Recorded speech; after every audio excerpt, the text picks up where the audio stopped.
Good evening po sa inyong lahat guys. Yung video po natin ngayon, nakabase lang tayo kay kaibigan kung ano po ang kanya makikita. Kung nagsawa man kayo ay patawad. Hindi ko naman po kayo pinipilit ngayon na paniwalaan po ninyo ito. Ang sa akin lang at yung kaibigan ko, kung ano man po ang kanyang ihatid na nakakabuti dito sa kapwa natin, ipapaabot ko rin sa inyo. Alam po ninyo guys, hindi kami nagpapaabot sa tulad po ng good news sa tao, dahil po alam po natin hindi po yan mapapahamak ang tao kapag good news. Ang aming ipapaabot lagi yung makapag-ingat po ang ating mga kapwa Pilipino. Ngayon kasama natin si kaibigan, hindi ko inaasahan guys na ito po ang kanyang nakita. Pero kung ano man po itong mapaabot, kung hindi man ito makakasama sa inyo, gawin natin, no? Kaibigan, good evening po.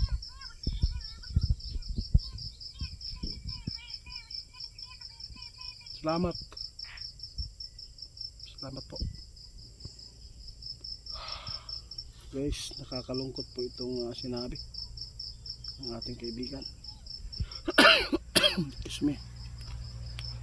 Sa lahat ng makapanood sa amin, no, ito po ang taon, kung ano man po ang dumaan sa buhay ng isang tao noong 2025, siguro napaabot na ni kaibigan kung ano po ang taong ito. Sobrang sama talaga sa lahat po ng mga driver at mga pasahero. Mag-ampo, no? Manalangin kayo lagi.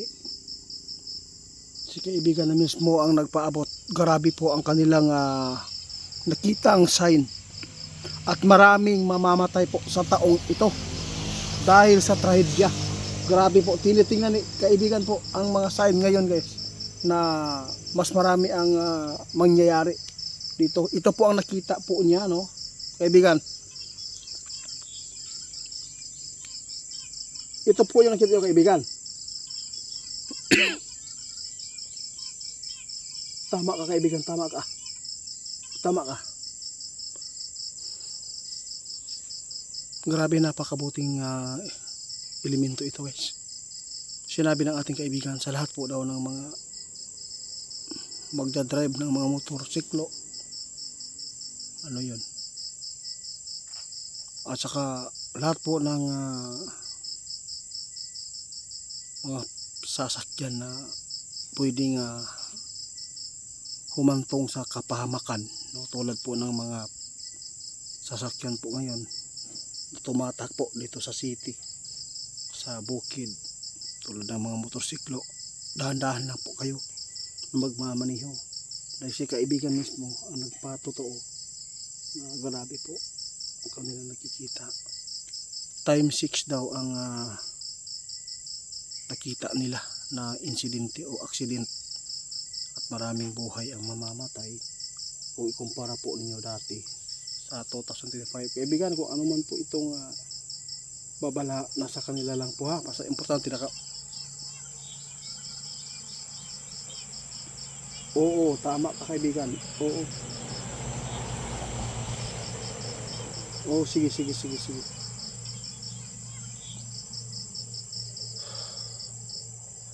Kakalungkot guys, no? Sa lahat po ng mga mahal kong followers, subscriber, mag-ingat po kayo sa pagmaniho ha. Huwag kayong padalos-dalos na mag-drive. Hindi po pwede na yung magipag-lumbaanay ba, no? Amping mo.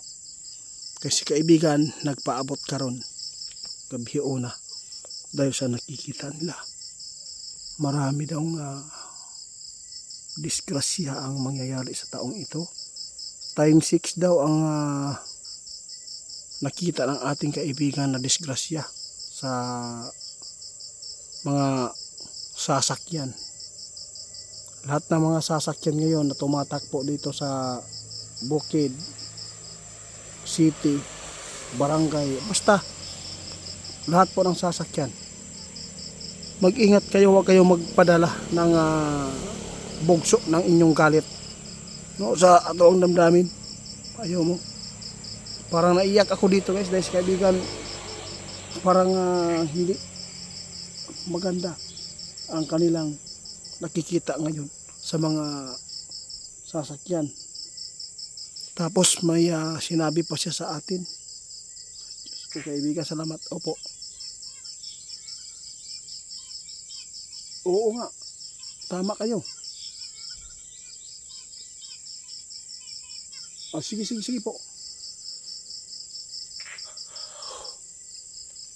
Sabi ng ating kaibigan guys, mayroon po daw siyang nakita na may bus na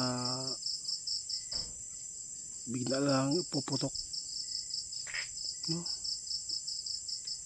Kakatakot. Mayroon pang eroplano